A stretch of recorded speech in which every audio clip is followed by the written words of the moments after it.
Muhammad, kisah hidup Nabi berdasarkan sumber klasik. Martin Links, Abu Bakar Sirajuddin. Bagian 11. Perjanjian kehormatan. Setelah selesai berdagang di Suriah, Abu Thalib kembali ke Mekah bersama kemenakannya, yang melanjutkan lagi hidupnya seperti sebelumnya. Meskipun demikian, Abu Thalib melihat Muhammad seperti halnya Abbas dan Hamzah telah terlatih dalam menggunakan senjata perang. Hamzah ditakdirkan menjadi lelaki yang tinggi besar dan sangat kuat. Ia menjadi ahli pedang dan jago tempur. Postur Muhammad dan kekuatannya sedang. Ia ahli dalam memanah dan sangat berbakat menjadi seorang pemanah ulung, seperti nenek moyangnya Ibrahim dan Ismail. Kekuatan utamanya dalam keahlian ini adalah ketajaman pandangan matanya.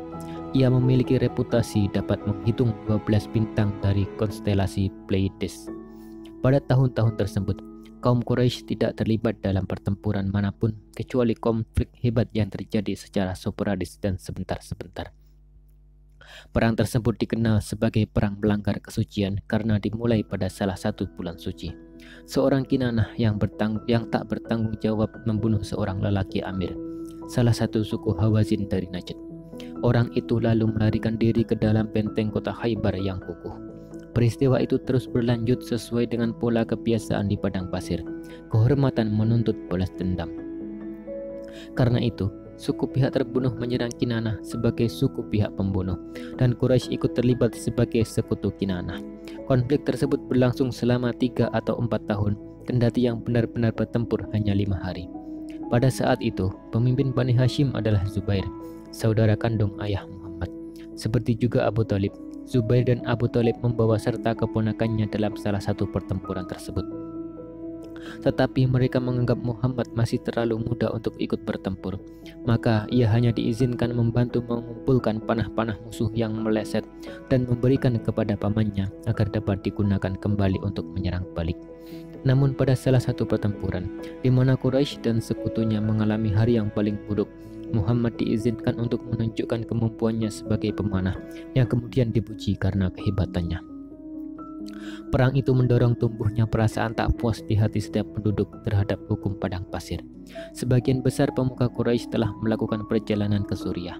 Mereka menyaksikan langsung bagaimana keadilan ditegakkan di kerajaan Roma.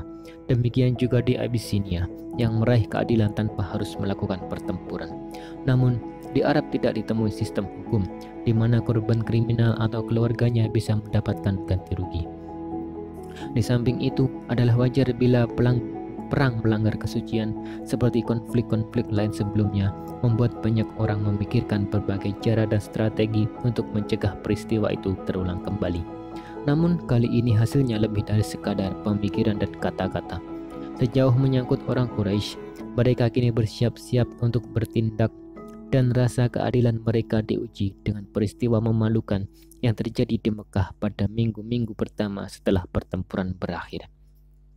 Seorang pedagang dari pelabuhan Yemeni di Zabid menjual barang-barang berharga kepada seorang terkemuka dari Bani Sahm. Setelah mengambil barang-barang tersebut, orang Sahm itu tidak mau membayar harga yang dijanjikan. Perdagangan yang dirugikan itu, seperti yang diketahui persis oleh pembeli yang curang itu, adalah orang asing di Mekah dan tidak memiliki teman atau pelindung yang dapat dimintai bantuan. Namun ia tidak takut terhadap perlakuan curang orang lain.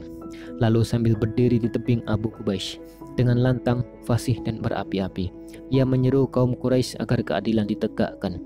Tanggapan segera datang dari kebanyakan kabilah yang tidak memiliki ikatan persekutuan dengan Sahab.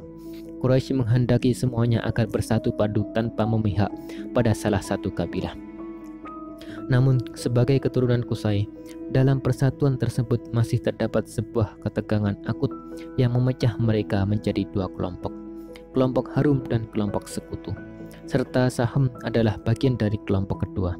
Salah seorang pemimpin di kelompok pertama dan juga seorang yang terkaya di Mekah saat itu adalah pemimpin Taim, Abdullah ibnu Jud'an.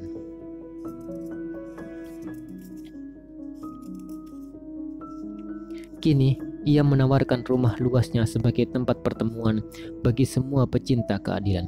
Hanya Bani Abdi Syam dan Naufal yang tidak hadir.